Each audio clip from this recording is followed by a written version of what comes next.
warahmatullahi wabarakatuh. Nahmaduhu wa nusalli wa nusallimu ala rasulihil karim wa ala alihi wa ashabihi ajma'in, amma ba'du. Alhamdulillah, jemaah salat subuh dimalakan Allah. Kita lanjut ngaji baca hadis-hadis dari kitab As-Sunnah wal Bid'ah. Kita buka majelis kita dengan kalimat Al-Fatihah. Guru-guru kita, khususnya penulis kitab ini. La hadratin Nabi Mustafa Muhammad sallallahu alaihi wasallam wa azwajihi wa dhurriyyatihi alaihi wa jami'a anbiya wal mursalin alaihi wasallam syuhada salihun malaikatun muqarrabun. Syekh Nazar bin Muhammad Syekh Muhammad Syekh Abdullah Mahfud Muhammad Al-Haddad. Allahumma fa'na bi alamna fid darain. Al-Fatihah. A'udzu billahi minasy syaithanir rajim. Bismillahirrahmanirrahim. Alhamdulillahi rabbil alamin. الرحمن الرحيم مالك يوم الدين إياك نعبد وإياك نستعين اهدنا الصراط المستقيم صراط الذين أنعمت عليهم غير المغضوب عليهم ولا الضالين آمين. بسم الله الرحمن الرحيم. الحديث الرابع عشر. Hadis yang ke-14 fi Sahih Muslim, dalam kitab Sahih Muslim, an Ubay bin Ka'ab, dari Ubay bin Ka'ab, qala, dia berkata, kana adalah rajulun, seorang lelaki, minal ansari, dari orang Ansar, orang Madinah, la a'lamu ahadan, aku tidak tahu seorang pun, ab'ada minal masjid minhu daran, orang yang rumahnya lebih jauh dari dia dengan masjid, orang yang rumahnya lebih jauh dengan masjid dari orang ini. Kata Ubay, ada satu orang Madinah, menurut saya, setahu saya, itu orang ini rumahnya paling jauh dari masjid. Wa kanat la tukhti'u salatun, tetapi dia tidak pernah tertinggal salat sekalipun. Faqila lahu, maka ada orang yang mengatakan kepada dia, law ishtaraita himaran, bahwa kamu beli himar, keledai, tarkabuhu fil dhulma'i war ramdha, yang kamu bisa kendarai himar itu di kegelapan malam atau di panas terik. Kamu kalau malam-malam, maghrib, isya, zaman dulu juga belum ada lampu seperti sekarang, kemudian panas terik, di Arab sana gimana panasnya, dia jalan kaki, maka disarankan kamu beli himar, beli keledai supaya bisa kamu kendarai untuk ke masjid. Qala, maka dia menjawab, ma yasurruni, tidak menyenangkan aku, anna manzili ila jambil masjid, bahwa rumahku berposisi di samping masjid. Saya tidak suka kalau rumahku di dekat masjid. Inni uridu ayyuktaba li mamsyaya ilal masjid. Inni uridu, aku menginginkan ayyuktaba li, supaya ditulis untukku, mamsyaya ilal masjid, jalanku ke masjid ini supaya ditulis oleh Allah. Wa ruju'i idza raja'tu ila ahli, dan aku ingin ditulis juga langkah kembaliku ketika aku kembali ke rumahku. Faqala Rasulullah sallallahu alaihi wasallam, maka Rasul yang mendengar berita ini, cerita ini, beliau bersabda, qad jama'allahu laka dzalika kullahu, sungguh Allah telah mengumpulkan semua itu untuk kamu. Maksudnya Allah telah mengabulkan, Allah telah menulis semua itu, semua harapan kamu itu untuk kamu. Wa fi riwayatin, dalam riwayat yang lain disebutkan Nabi bersabda, laka mahtasabta, kamu mendapatkan apa yang kamu harapkan. Kamu mengharapkan supaya ditulis langkah-langkah ditulis ketika berangkat dan pulang. Maka Nabi mengatakan, laka ma ihtasabta, kamu mendapatkan apa yang kamu harapkan. Faniyatuhuna wahdaha, maka hanya niat itu saja di sini, ini dalam konteks ini, kafiyatun, cukup, liiqrari Rasul sallallahu alaihi wasallam, untuk mendapatkan ikrar dari Rasul sallallahu alaihi wasallam, diiyakan oleh Rasul sallallahu alaihi wasallam, lima nawahu, terhadap apa yang dia niatkan, wa kana dzalika mabda'an islamiyyan, dan adanya niat itu adalah satu pondasi agama Islam. Kita tahu semua, innamal a'malu binniyat. Setiap amal itu akan ditulis sesuai dengan niatnya. Dan itu sudah istilahnya dasar Islam yang semua orang tahu. Fahimahu sahabiyyu, yang difahami oleh sahabat tadi itu, minal kitabil aziz, dari kitabullah, dari Al-Quran, yaitu firman Allah, inna nahnu nuhyil mauta wa naktubu ma qaddamu wa atharahum. Inna, Allah subhanahu wa ta'ala, nuhyil mauta, akan menghidupkan orang-orang yang mati, wa naktubu, dan akan mencatat, ma qaddamu, apa-apa yang telah mereka kerjakan, wa atharahum, dan bekas-bekas tempat mereka beramal.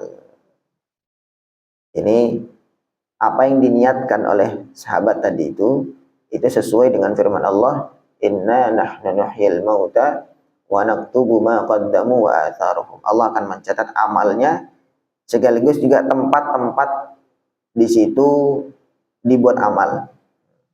Jadi langkahnya, jalan-jalan yang dia lewati, tempat-tempat yang dia lewati untuk berbuat amal, maka itu juga dicatat oleh Allah Subhanahu wa ta'ala, sehingga dia niatkan. Tentu ini juga tidak diajarkan oleh Nabi secara mendetail seperti ini. Kemudian Nabi mengikrarnya selama tidak bertentangan dengan syariat. Al-haditsul khamis ashar, hadis yang ke-15. Akhraja Abu Ja'far At-Tabari. Imam Tabari telah meriwayatkan fit tahdzib, dalam kitab At-Tahdzib, bisanadin la ba'sa bihi, dengan sanad yang bisa dipegang. An Ummi Salamah, dari Ummu Salamah qalat, Ummu Salamah berkata, aqasa rajulun 'inda Nabi sallallahu alaihi wasallam. Seorang lelaki, seorang sahabat bersin di sisi Nabi sallallahu alaihi wasallam. Faqala, maka dia mengatakan alhamdulillah.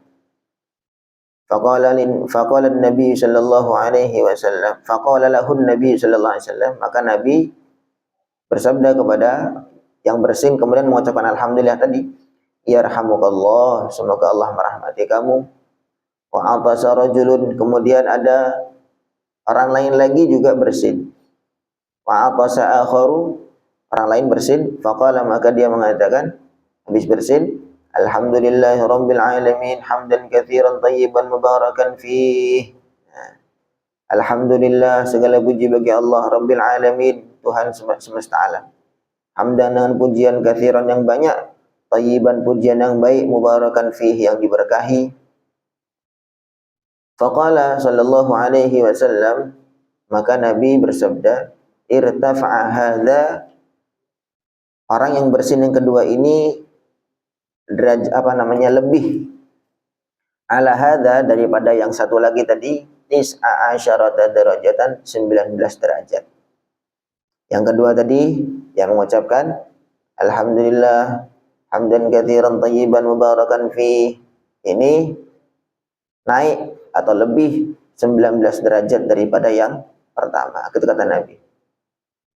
Wa yu'ayyiduhu, dan menguatkan juga riwayat yang barusan tadi ini, riwayat ini, sebuah hadis akhrajahu Tirmidzi, yang diriwayatkan Imam Tirmidzi wa ghairuhu, dan juga selain Imam Tirmidzi juga meriwayatkan hadis ini juga, min hadits Rifa'ah bin Rafi', dari sahabat yang namanya Rifa'ah bin Rafi'. Qal, dia bercerita, shallaitu ma'an Nabi sallallahu alaihi wasallam, suatu ketika aku salat bersama Nabi. Fa'atastu, maka aku bersin. Faqultu, kemudian aku mengucapkan alhamdulillah hamdan thayyiban katsiran, hamdan thayyiban mubarakan fih, alaihi kama yuhibbu rabbuna wa yarda. Alhamdulillah, segala puji bagi Allah, hamdan, dengan pujian thayyiban yang baik, mubarakan fih, yang diberkahi. Alaihi, semoga kepada Allah, kama yuhibbu rabbuna wa yarda, sebagaimana yang Allah cintai dan Allah ridhai. Falamma sarafa, ketika selesai salat, qala, Nabi bersabda, manil mutakallim, siapa tadi yang mengucapkan tadi alhamdulillah tadi itu? Habis bersin, mengucapkan alhamdulillah, dan alhamdulillah juga panjang. Alhamdulillah hamdan thayyiban mubarakan fihi alaihi kama yuhibbu rabbuna wa yarda. Nabi tanya salasan sebanyak 3 kali. Siapa tadi yang ngomong? Siapa tadi? Fakultu, maka aku menjawab, ana, saya tadi ya Rasulullah. Faqal, maka Nabi bersabda, walladzi nafsi biyadihi, demi zat yang jiwaku dalam genggamannya, dalam kekuasaannya, laqad ibtadaraha, sungguh telah saling berebut terhadap bacaan tadi itu, bid'atun wa thalathuna malakan, 30 sekian malaikat. Bid'ah itu artinya bilangan dari 3 sampai 10. 3 sampai 10. 3 sampai 9. Jadi antara 33 sampai 39. Nah, jadi saya melihat tadi kata Nabi sekitar 30 sekian malaikat. Ayyuhum yas'adu biha. Mana di antara mereka yang membawa pahala bacaan tersebut untuk ke langit, membawa ke langit. Ada 30 sekian malaikat berebut untuk membawa pahala tersebut ke langit. Ini apa namanya? Hadis yang semakna, hadis yang mirip-mirip sebagaimana hadis yang sebelumnya tadi. Wa akhrajahu Tabarani, dan juga Imam Tabarani telah meriwayatkan hadis ini. Wa bayyana, dan Imam Tabarani menjelaskan anna salatal madhkurata, bahwa salat yang tadi diceritakan tadi, salatnya Rifa'ah ibn Rafi' tadi, itu as-salat anna salatal madhkurata, salat yang disebutkan itu al-maghribu adalah salat maghrib. Wa sanaduhu, dan sanadnya la ba'sa bihi, tidak ada masalah. Dzakara dzalika kullahu al-hafidz fil Fath.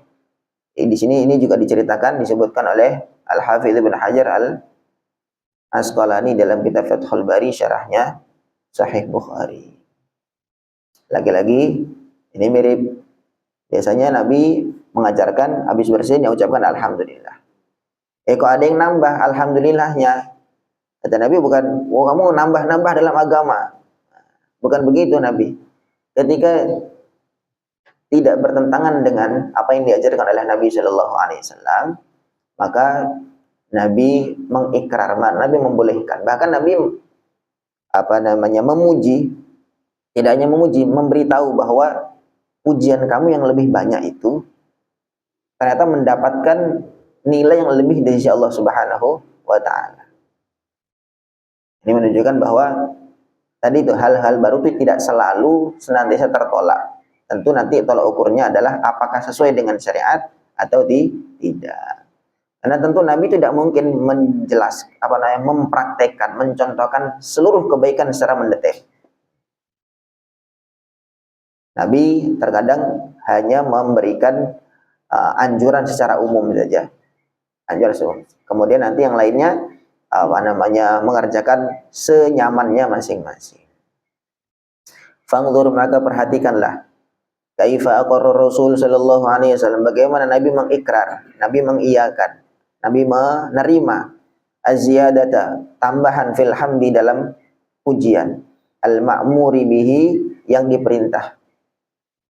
Jadi perintah oleh Nabi, kalau kamu bersin ucapkan alhamdulillah. Kemudian orang yang mendengar ucapkan yarhamukallah. Nabi mengajarkan cuma alhamdulillah saja. Kok ditambah-tambah? Apakah itu bid'ah yang terlarang? Dolalah finnar? Oh, ternyata tidak. Nabi, misalnya kasusnya ini ada beberapa, bahkan ada yang di dalam sholat sekalipun. Di dalam sholat, dan Nabi kedengeran itu coba. Sholatnya sholat maghrib, diceritakan oleh Imam Tabarani. Imam Tabarani telah menceritakan ini sholatnya sholat maghrib. Dan Nabi mendengar tuh.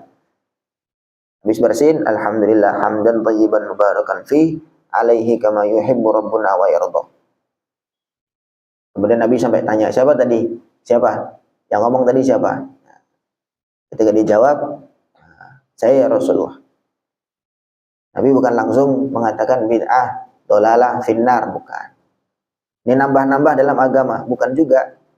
Tetapi ketika, maksudnya gini, yang menjadi patokan kita tuh menyebutkan setiap yang enggak dikerjakan Nabi langsung sesat, dolalah, finnar, bukan. Tapi bagaimana cara Nabi itu menolak dan menerima. Ini hadis-hadis yang kita baca dari kemarin-kemarin itu adalah kisah-kisah yang senantiasa, maksudnya penerimaan Nabi. Nanti ada bab tersendiri nanti bagaimana Nabi menolak. Gitu. Bukan jangan sampai berpikiran berarti semuanya boleh. Tidak juga. Nanti ada bab tersendiri tentang bagaimana Nabi menolak. Tentu nanti tolak ukurnya adalah ketika bertentangan dengan syariat yang Nabi perintahkan.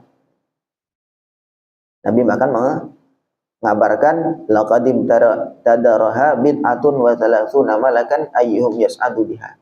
Saya melihat sekian 30 sekian malaikat berebut mana yang di antara mereka membawa pahala kalimat tersebut ke langit. Wa atabara, dan Nabi menganggap az-ziyadata, tambahan itu, minal fadaili, merupakan fadail, merupakan satu keutamaan. Allati la tuhaddu, yang keutamaan itu tidak terbatas. Tambahan kamu tuh bukan justru kekurangan, tapi kata Nabi, ini justru tambahan. Tadi terkait yang cerita yang di majelis tadi bersin, yang satu alhamdulillah saja. Yang satu mengatakan alhamdulillah hamdan katsiran thayyiban mubarakan fi. Kata Nabi, yang kedua ini derajatnya 19 kali lebih daripada yang pertama. Yu'ayyiduhu aidan al-hadithul ati, akan menguatkan lagi ada hadis yang akan kita baca, wa huwa sadis asyar, itu adalah hadis yang ke-16. Al-hadits sadis asyar, ini hadis yang ke-16. Fi sahih Muslim, dalam kitab sahih Muslim lagi, wa ghairihi, dan selain sahih Muslim juga. Min hadits Anasin, dari hadisnya sahabat Anas. Qala, Anas bercerita, ja'a rajulun, telah datang seorang laki-laki, fadakhala, kemudian dia masuk fi shafi, dalam shaf salat. Wa qad hafazahun nafasu, sungguh telah mendorongnya, sungguh nafas telah mendorongnya, maksudnya dia dah ngos-ngosan karena nafas. Mungkin telat datang jamaah atau masuk ke dalam shaf salat dan dia sudah ngos-ngosan. Faqala, maka si sahabat yang baru masuk dalam shaf tadi mengatakan Allahu Akbar, alhamdulillah hamdan katsiran thayyiban mubarakan fi. Baca doa iftitah tuh. Allahu Akbar, alhamdulillah hamdan katsiran thayyiban mubarakan fi, al-hadits. Nah, hadisnya agak panjang. Wa fihi, dalam hadis tersebut diceritakan, faqala lahun Nabi sallallahu alaihi wasallam, kemudian Nabi berkata kepada sahabat tadi itu, laqad ra'aitu 12 malakan, aku telah melihat 12 malaikat, ya betadirunaha, saling berebut terhadap kalimat itu yang kamu baca itu, ayyuhum yarfa'uha, mana di antara mereka yang mengangkat atau membawa pahala dari apa yang kamu baca tadi. Qala al-Hafidz fil Fath, Al-Hafidz Ibnu Hajar mengatakan dalam kitab Fathul Bari, ba'da iradhil haditsa, setelah menceritakan hadis ini, setelah meriwayatkan hadis ini, beliau berkomentar, walladzi yataharrar, yang sesuatu yang menjadi bebas, ya, annama kana aktsara asanaan, yang lebih banyak pujiannya, kana afdhala, lebih utama. Ya, semakin banyak pujiannya, maka semakin utama. Bi syarti alla yakhalifal ma'tsura, dengan syarat tidak bertentangan dengan zikir yang ma'tsur, misalnya zikir yang diperintah, yang dicontohkan oleh Nabi sallallahu alaihi wasallam. Tambahan itu kan bukan bertentangan dah. Tambahan. Kalau bertentangan itu ya bertolak belakang, memuji kemudian menghina, itu namanya bertentangan. Tapi kalau puji, yang satu puji satu, yang satu lagi mujinya 3, 5, 10, 100, maka itu bukan bertentangan, tapi itu menambah. Sedangkan yang ditolak oleh agama, yang ditolak adalah syariat, ada yang bertentangan dengan syariat. Nah, itu sudah dijelaskan, man amila amalan laisa alaihi amruna fahuwa raddun, atau kama qala Rasulullah sallallahu alaihi wasallam, siapa membuat amal baru yang tidak ada kaitannya sedikit pun dalam agama, atau tidak ada dasarnya dalam agama, baik Al-Qur'an ataupun hadis, maka itu tertolak. Jadi tidak ada dasar dalam agama itu, maksudnya bukan tidak ada contoh, bukan. Sebagaimana diceritakan kemarin, Sayyidah Aisyah menceritakan bahwa Nabi persering meninggalkan amalan. Sebenarnya Nabi senang untuk mengerjakan, tapi Nabi memilih untuk tidak mengerjakan, khawatir diwajibkan kepada umat. diwajibkan kepada umat. Jadi maknanya Nabi SAW itu tidak mungkin mencontohkan kepada kita seluruh kebaikan itu secara mendetail. Semua kebaikan tidak mungkin dicontohkan oleh Nabi secara mendetail. Tapi Nabi hanya memerintahkan, menganjurkan dengan anjuran-anjuran yang umum saja. Sehingga ketika kita masih masuk dalam perintah umum tersebut, maka masih boleh. Sebagaimana Nabi menceritakan buat hadis, majtama'a qaumun fi baitin min buyutillah yatluna kitaballah wa yatadarasunahu bainahum illa nazalat alaihimus sakinah wa ghasyiyatuhumur rahmah wa hafathumul malaikah wa dzakarahumullahu fi man indah. Siapa aja yang berkumpul di rumah Allah kemudian ngapain? Yatluna kitabullah, baca kitabullah, wa yatadarasunahu bainahum, tadarus atau saling mempelajari kitabullah itu. Kecuali nazalat alaihimus sakinah, akan diturunkan ketenangan jiwa, dicucuri rahmat, kemudian dikerumuni para malaikat dan disebutkan nama-nama peserta majelis itu di sisi para malaikat. Lalu gimana bentuk majelisnya? Ya bebas bagaimanapun. Nah, nanti ditambah MC-nya lagi, tambah begini. Itu tidak dicontohkan secara mendetail oleh Nabi sallallahu alaihi wasallam. Tetapi selama intinya itu, isi majelis itu adalah baca Quran atau mempelajari Al-Quran, maka masih mendapatkan fadilah yang dikabarkan oleh baginda Nabi sallallahu alaihi wasallam. Sudah paham ya? Nah, ada yang bertanya sampai sini?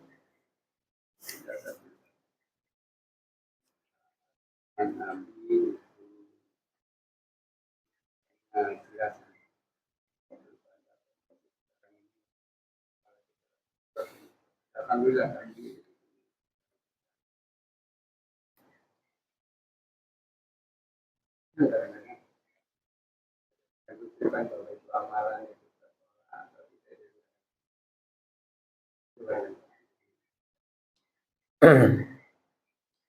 Oke. Kembali ya, banyak juga yang bertanya ini. Waktu zaman Nabi masih hidup kan ada Nabi yang menghakimi, Nabi yang menentukan ini diterima, ini ditolak, ini diterima, ditolak kan begitu. Nah, sekarang sudah nggak ada Nabi, gimana? Ya maka al ulama warasatul anbiya.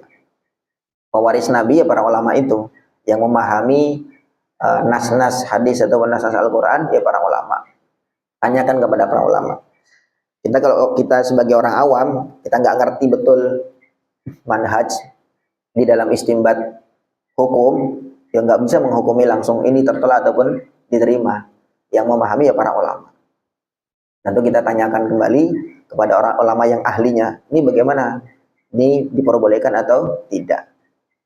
Gitu saja. Sekali lagi ini masalah khilaf ya, masalah khilaf yang tidak harus semua menerima seperti ini dan tidak harus semua menolak. Ini masalah khilaf, masalah yang kalau misalkan orang saklek, pokoknya saya mau alhamdulillah aja, nggak mau nambah-nambah, ya mau gue silahkan.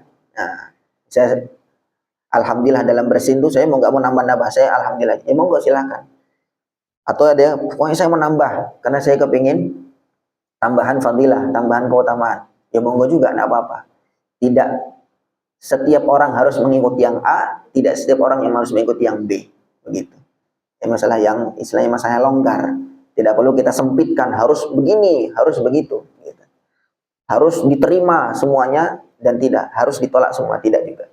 Jadi kita maksudnya melihat itu sekitar itu longgar gitu, longgar selama masih dalam koridor syariat, itu saja.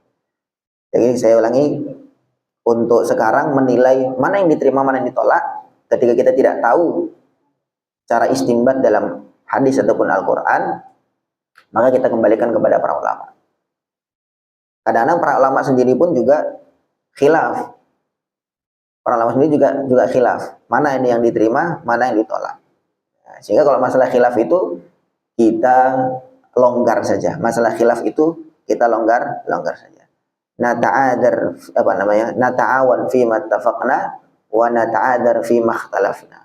Apa yang kita sepakati, kalau kita sama-sama sepakat ini boleh, ini baik, Nah, kita kerjakan bareng-bareng, kita ta'awun, kita saling membantu. Wa nata'adzar fi makhtalafna, kemudian apa yang menurut kita ini berbeda, yang satu mau kunut, yang satu tidak kunut. Nah, ta'adzar, kita saling mengudzur. Oh, mungkin karena saya tidak tahu dalilnya, enggak tahu dasarnya. Kamu mungkin tahu dasarnya atau kamu tahu dalilnya. Begitu. Kita saling memberikan udzur, saling memberikan apa namanya? Ya permakluman lah, permakluman. Gitu. Ini untuk masalah khilafiyah. Sekali lagi ini tidak usah terlalu diruncingkan, karena begitu kita membahas hal-hal yang perbedaan, nah itu nanti yang jadi keributan di sekitar kita. Tapi kita bicarakan apa yang menjadi kesepakatan di antara kita.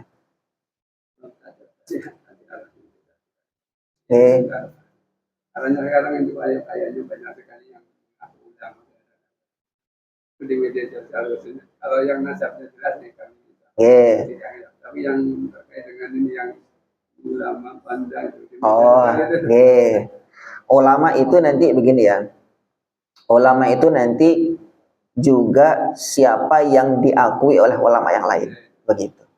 Kita memandang ini sebenarnya mana sih yang apa namanya yang bisa dipegang, mana yang nggak bisa dipegang kan begitu. Maka kita lihat rekomendasi ulama-ulama yang lain.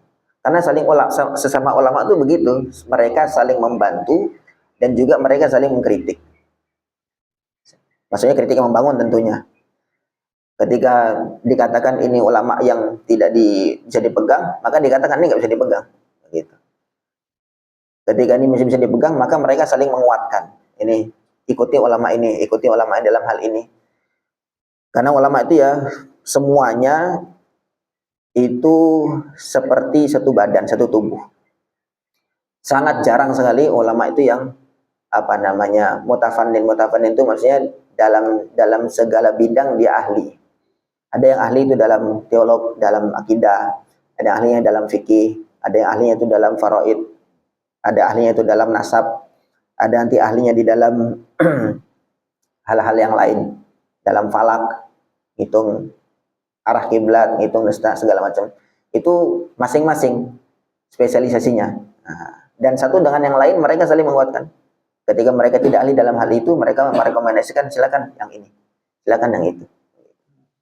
Maka nanti ya tadi nih, kalau di media sosial sekarang semua bisa ngomong apa saja. Nah, nanti yang kita lihat bisa dipegang apa enggak adalah bagaimana penilaian ulama di sekitar dia. Gitu.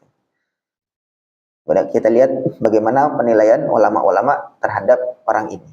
Kalau bisa diterima, kita terima. Kalau enggak ya tidak bisa terima. Itu penting. Penilaian guru terhadap murid ini apa namanya? Zaman dulu ulama-ulama dulu sering tuh istilahnya gurunya ngaji kepada murid, gurunya langsung memuji kepada muridnya, ini murid saya begini, kamu ikuti. Bahkan kadang-kadang tidak jarang ya Imam Malik sebagai gurunya Imam Syafi'i diam-diam tuh ngikut ngaji di majelisnya Imam Syafi'i radhiyallahu taala anhu. Jadi gitu ya. Nah, ini di media sosial kita hati-hati betul melihat ulama-ulama yang bisa dipegang atau tidak. Tandanya kita melihat rekomendasi dari ulama-ulama yang lain. Karena ulama itu bukan pengakuan, tapi diakui. Bukan siapapun bisa mengaku, tapi dia diakui. Oh ini memang dia layak, dia memang punya kemampuan dalam hal ini. Gitu nggih. Ada lagi pertanyaan? Insyaallah cukup 3 hadis saja insyaallah. Semoga Allah fahamkan kita. Allah bisa diberi kemampuan untuk mengamalkan dan menyampaikan. Subhanallah bihamdihi subhanakallahumma bihamdika asyhadu an la ilaha illa anta astaghfiruka wa atubu ilaik. Assalamualaikum warahmatullahi wabarakatuh.